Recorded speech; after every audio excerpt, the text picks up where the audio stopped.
Hello guys, welcome back to our channel explained by Rahul.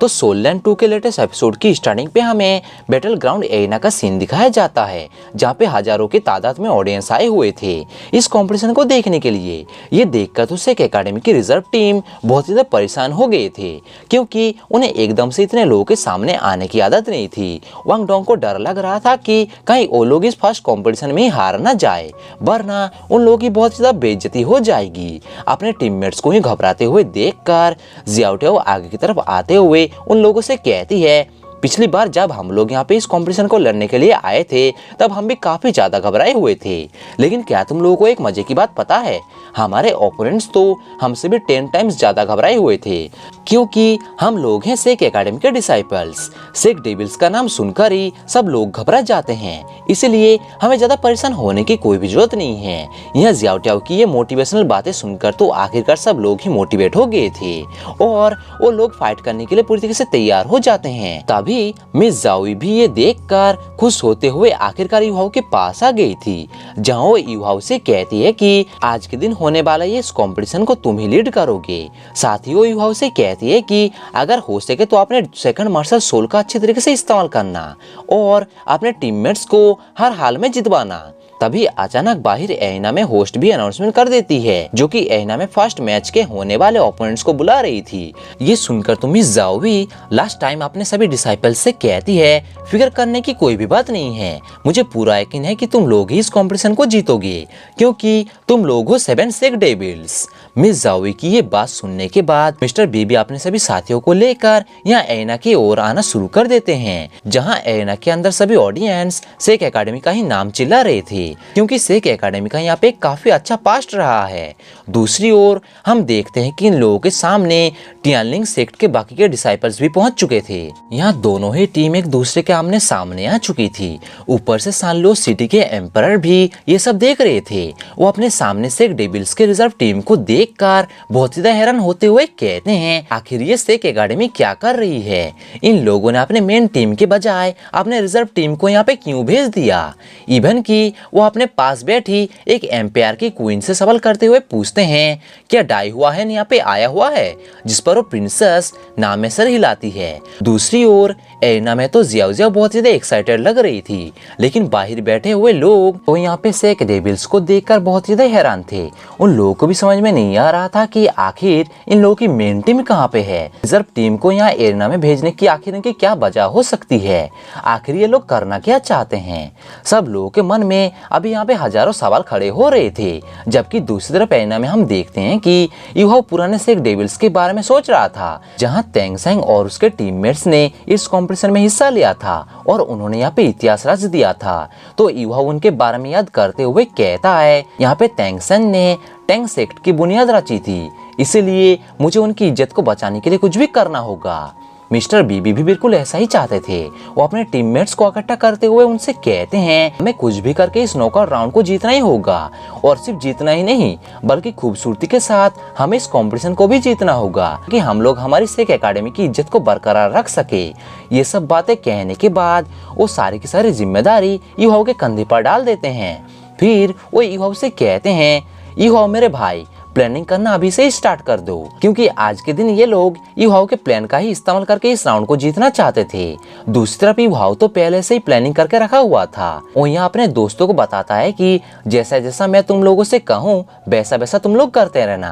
तभी वहाँ पे कुछ टाइम के बाद ही उस कॉम्पिटिशन की होस्ट आ जाती है, जो कि बताती है कि यहाँ पे नॉकआउट राउंड की फर्स्ट कॉम्पिटिशन राउंड स्टार्ट होने वाला है, कि होने वाला है टियानलिंग कॉलेज वर्सेस सेक एकेडमी के दरमियान, इसलिए दोनों ही वॉरियर्स फाइट करने के लिए तैयार हो जाओ। ये सुनकर तो सभी बिल्कुल ऐसा ही करते हैं। सबसे पहले तो हम टियानलिंग एकेडमी के टीम को देखते हैं, जिन लोगों ने फाइट करने के लिए एक अजीब सी फॉर्मेशन क्रिएट कर ली थी, जिस फॉर्मेशन को देखकर तो स्टालियो कॉन्टिनेंट के एम्परर भी मन ही मन काफी ज्यादा इंप्रेस हो गया था, क्योंकि उन्हें टियानलिंग एकेडमी के स्टूडेंट्स की ये फॉर्मेशन बहुत ज्यादा अच्छी लग रही थी। वो अपने मन में कहते हैं, टियानलिंग एकेडमी इस फॉर्मेशन का इस्तेमाल करके अटैक और डिफेंस दोनों ही कर पाएगी। जबकि दूसरी तरफ जब उस एक एकेडमी के फॉर्मेशन को देखते हैं तो वो काफी ज्यादा हैरान होकर कहते हैं, आखिर ये किस तरह की फॉर्मेशन है, क्योंकि युहाओ सिर्फ अकेले ही आगे की तरफ आया हुआ था, जबकि उसके बाकी के टीममेट्स सर्कल बनाते हुए उसके बिल्कुल पीछे ही खड़े थे। जो देखकर तो टियानलिंग एकेडमी के स्टूडेंट्स को ऐसा लग रहा था कि वो लोग बड़ी आसानी के साथ ही सेक एकेडमी को हरा देंगे।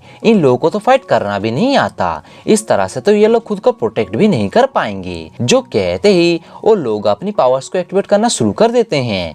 यू हाओ यहाँ पे अपने ओपोनेंट्स के सोल रिंग्स को देखने के बाद धीरे से आगे आते हुए मुस्कुरा कर अपने सेकंड मार्शल सोल को एक्टिवेट कर लेता है। साथ ही साथ उसने बारी बारी करके अपने एक एक सोल रिंग्स को बाहर निकालना शुरू कर दिया था, जहाँ वो शुरू में ही एक लाख साल पुरानी सोल रिंग को बाहर निकाल लेता है। जो देखकर तो टियानलिंग एकेडमी के सभी डिसाइपल्स तो काफी ज्यादा हैरान होकर कहते हैं इस लड़के के पास 1 लाख साल पुरानी सोल रिंग कैसे आ गई। जबकि यू हाओ उसके साथ रुकता नहीं, बल्कि वो एक के बाद 1 लाख साल पुरानी सोल रिंग को भी वहाँ पे बाहर ले आता है।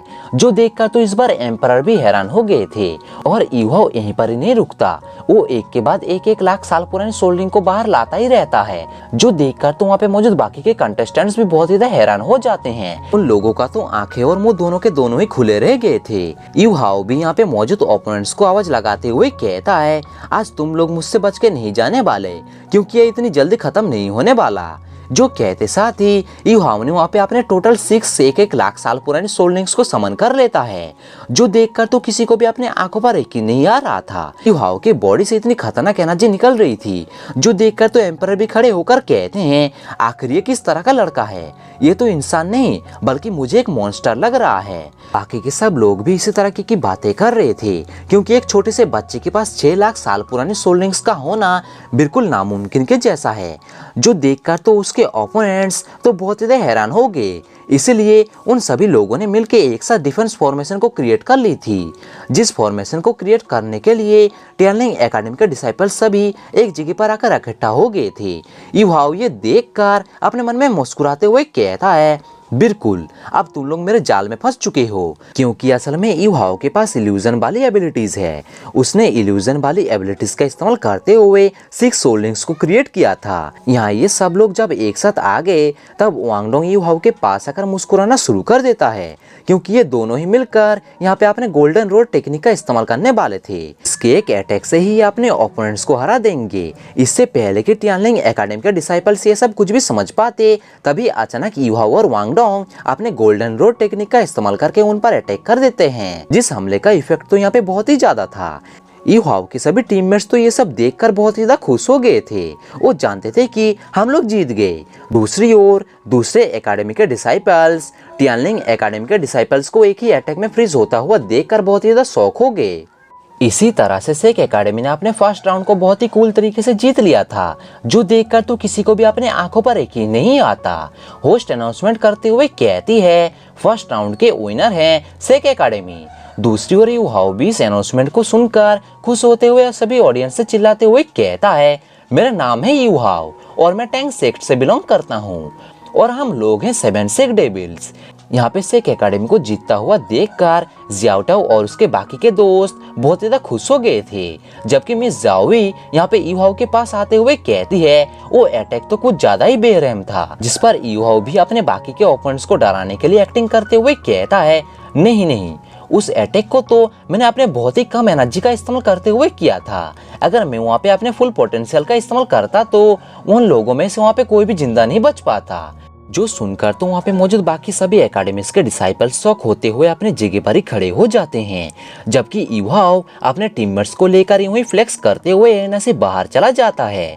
पीछे की तरफ बचे हुए टियानलिंग सेक्ट के डिसाइपल्स फ्रीज होते हुए सोचते हैं यार हमें कोई तो यहाँ से बाहर निकालो, हमें यहाँ से कौन बाहर निकालेगा। साथ ही उन्हें बहुत ज्यादा यहाँ पे बुरा भी लग रहा था। उन्हें ऐसा लग रहा था कि हमारी तो किस्मत ही खराब है, जो हमारी पहले ही मैच सेक एकेडमी के साथ ही तय हो गई।